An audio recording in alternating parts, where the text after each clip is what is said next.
From Gadigal to Gaza, globalised intifada, Douglas. There are calls for Grace Tame, who has been dubbed Australia's Greta Thunberg, to be stripped of her Australian of the Year honours. How do you see this episode in Australia this week? Well, first of all, it's worth, I think, for some viewers, Rita, making it clear what the first word she said was. Gadigal, as I understand it, and as our Australian viewers might know, is an Aboriginal term for Sydney. So what Mm. Grace Tame seems to be saying, among other things, is that she doesn't want to refer to Sydney by its Australian name, and she sort of wants to go deep down, presumably into sort of First Nations, colonizing sort of rhetoric from the beginning. Mm. But what she's saying, if you take out that bit of a particular absurdity, what she's saying is from Sydney to Gaza, globalise the intifada. Well, of course, only weeks ago, we saw what that globalizing of the intifada means in Mm. Sydney. It means massacring people on Bondi Beach, specifically targeting Jews and shooting them, including children and elderly women, on Bondi Beach in Sydney. So there is no, this isn't metaphor anymore. It's not some kind of, parable or something. That's what she's calling for, knowingly. She's saying, let's have more of the shooting of young girls and elderly people and anyone that can be shot. Um, I have to say, I'm pretty startled. It takes quite a lot to shock me these days, but I'm Mm. pretty amazed that just weeks after the blood was on the sand of Bondi Beach, you have somebody, let alone who's been honored by Australia, actually calling for much more blood to be spilt. Of course, people like this always want a lot of blood to be spilt so long as it's not their own. But I suppose Miss Tame just has to hope that the next gunman who comes along and starts massacring Australians misses her and her loved ones. I wonder, I wonder if she thought any of that through. I'm sure Grace Tame and her supporters, they would be arguing that intifada simply means to shake off and to oppose tyranny, that it's not a call for violence. We've heard that argument. But we've also heard from the Jewish community, like you've just explained, that they saw the Bondi terror attack as an example of It, globalizing the it is. intifada. So, It is intifada. It is intifada. mm, Intifada is an armed uprising. There have been two of them in recent decades in Israel. The only use of the term intifada is to describe the massacring of civilians, the blowing up of civilians on buses, the shooting of civilians in the street. It isn't used in any other context. It only means mm. that one thing. And I mean, I'm just, as I say, amazed that an Australian can be so unbelievably wicked in public and in front of a crowd who seem to be wanting to join in that wickedness. Well, we also had Douglas politicians, including Greens MPs, objecting to this visit. Let's hear from Barbara Pocock. Should never have been invited to Australia. A divisive visit, one that doesn't recognise his association with genocide. Douglas, what's your response to that argument that the president of Israel is complicit in genocide? First of all, the president of Israel is somebody who sits above politics, Hmm. much like the king does in our own democracies. And secondly, of course, there hasn't been a genocide in Gaza. What there's been is a war that was started by Hamas and some of the citizens of Gaza on October the 7th, 2023. There hasn't been a genocide or anything like it. There's been a war. And when you hear these politicians trotting out these smears and these lies, again, you have to, like with the people who pretend they don't mean what they mean when they use intifada, you've got to ask them if they really have thought through the consequences of pumping out these lies and untruths. If there were actually a genocide going on somewhere, if there was an actual attempt to completely eradicate an entire people and it had been going on, then that's one thing. But that's absolutely nothing like the war that's been going on that Hamas started. So yes, I mean to make that claim is itself just unbelievably fallacious and erroneous. But to claim that the non-political president of a country which has been at war for the last couple of years, when he comes to Australia to mourn with terror victims in Australia, should be treated with this barrage of lies and contempt and smear is really quite something. And always, as we know, Rita, as you and I have often said, always this comes from people who think that they're standing on the right side of history. You know, there they are, standing, screaming abuse at the Jews, and it's all still on the right side of history, calling for violence, calling for more intifada, more armed uprising, but it's always on the right side of history, isn't it? It's always in a nice and kind way, of course.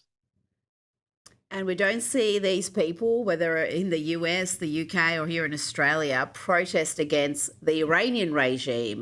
We haven't seen that at all from these leftist activists, not even as shocking reports come to light of the regime executing injured protesters in their hospital beds. The New York Post reports on horrifying footage being shared inside Iran of security forces raiding hospitals to look for those who were wounded during the protest, Douglas. And the numbers killed now, we're not clear on them, but there are many tens of thousands.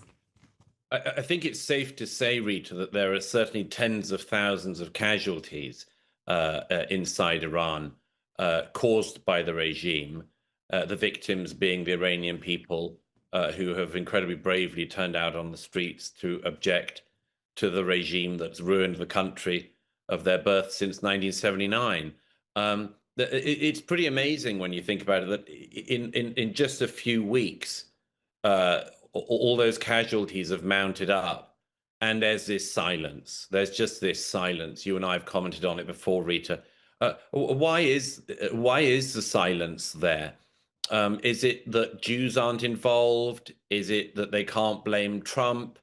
Is it that there isn't, that they can't see some kind of, decolonizing angle to this? Who knows? Maybe their fatuous worldviews aren't actually applicable to the world. I mean, there's a thought. So we have obscene things. Like commentators, not just being silent on this, and not just protesters being silent on this, but actually we've seen in recent days various Islamists and others in the West attacking the brave critics of the Iranian revolutionary government. I mean, it's not just the critics of the government on the streets of Iranian cities, it's the critics of the Iranian government from Iran in cities like New York who are getting criticism.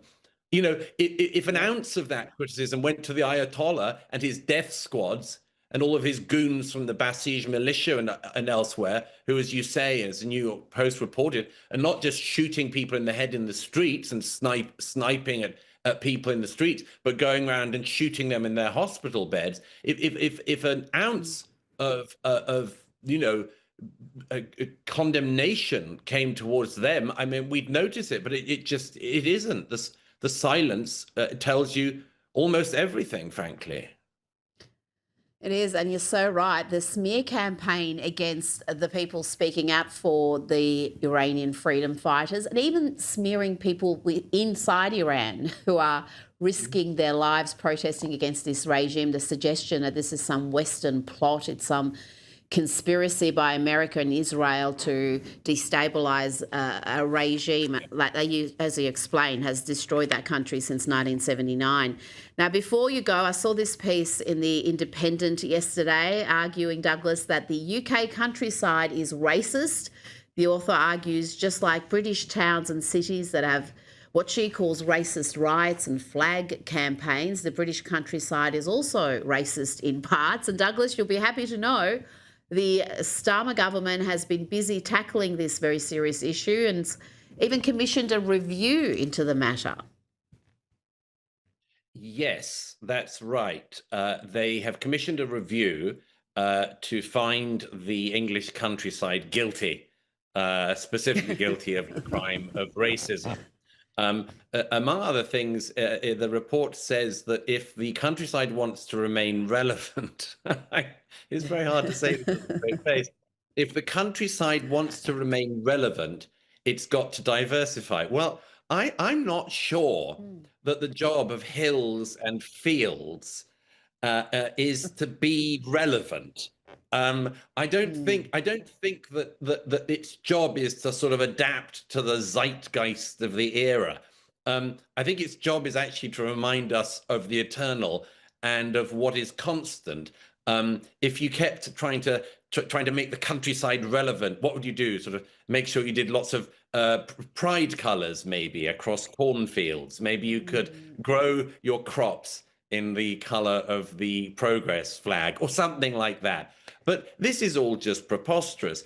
And as I actually said in a piece in The Spectator last week, just imagine, I mean, I laugh at this because otherwise you'd weep, but just imagine this England Britain in the 21st century wants to find itself guilty of absolutely everything. We've got some islands, the Chagos Islands, let's give them away. We've got beautiful buildings. Let's say that they were built because of slavery. We've got wonderful cities. Let's pretend they're the result of empire and nothing else. We've got beautiful countryside. Let's call it racist. And this comes from government departments. And the one thing I always ask about this is effectively the what's, you know, the source of the goose, source of the gander. You know, would there be, Rita, any other scenario where it would be deemed acceptable to go to a country's natural place, its nature, and say that it was racist and claim that it was racist because I don't know, one of the things is that I think there aren't enough Muslims at the pubs in the English countryside or something. Well, good luck forcing that one. There aren't. I mean, but just as I say, just try this anywhere else. I mean, you know, if you went to Pakistan, wandered into the beautiful Pakistani countryside, and said, "I'm terribly sorry, but this isn't very diverse, chaps. We're going to bring a whole load of people from Wales because you haven't got any Welsh representation." And it's really not up to scratch until you do. People would think you were balmy. They would think you were completely crazy because you would be. So why we put up with this, I just don't know. The self-loathing is reaching new heights in the UK. It really is quite astonishing to be attacking your natural features, those xenophobic streams and mountains. Douglas Murray, it's always a pleasure. Great to see you, Rita.